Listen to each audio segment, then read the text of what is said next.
Now on the war in Sudan. The Sudanese army has retaken full control, we understand, of the airport in central Khartoum from the paramilitary rapid support forces. A commander on the ground, General Mahomed Abdel Rahman al-Bilawi, has told the BBC the airport was fully secured and the military was moving swiftly to clear the rest of the city. Let's take you to our Africa correspondent Barbara Platt-Usher, who joins us now from Port Sudan. This is a major development, Barbara. What are you hearing from Khartoum?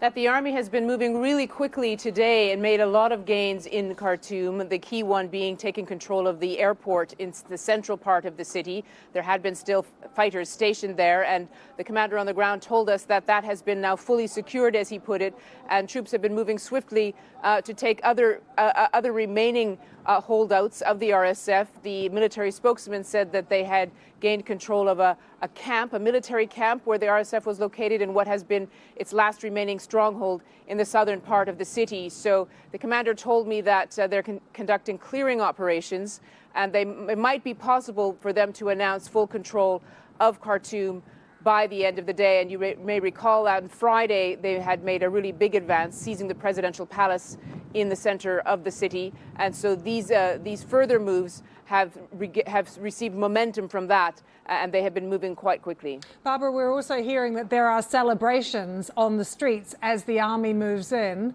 What has life been like in Khartoum? It's been very, very difficult. We've heard many stories and testimonies from people in the various residential areas of Khartoum that have been slowly cleared over the past weeks and months. Stories about RSF fighters looting, harassing people, damaging buildings, the threat of rape of women.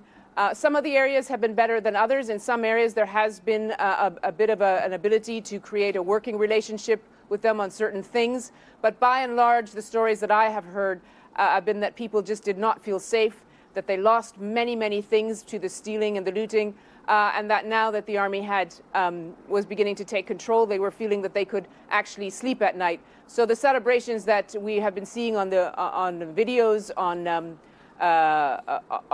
videos posted online, these are people who really feel that they have been released from something that's been very difficult. Bearing in mind, though, you see that the war is not over. If the army does get full control of the capital, which it seems it will, then it will probably shift to Darfur, the western region, which the RSF mostly has control of. What are we hearing from that part of Darfur? It's a really important point to make, Barbara, that the RSF does still control almost all of that region at the moment. What's been happening there? Well, the most recent news we had was that there was a bombing of a very busy market on Monday night. And the reports coming out of there were that many, many people had been killed. The groups that initially broke the news blamed it on an army bombing, an army airstrike on the market, which the army denied. The army said it didn't attack civilians. It targeted legitimate military targets. But we are still trying to determine exactly how many people were killed.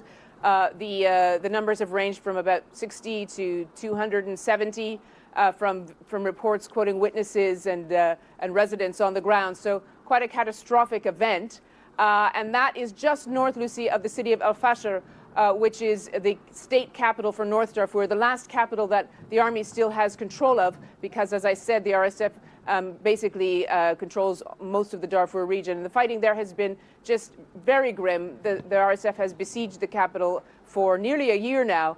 And it's in this area, in the camps around this area, that the UN has declared there are famine conditions. So a lot of the focus of the fighting has been in this North Darfur state. Yes, in case our viewers needed reminding, the UN saying this is the world's largest humanitarian crisis in Sudan at the moment. Barbara, thank you so much for joining us from Port Sudan.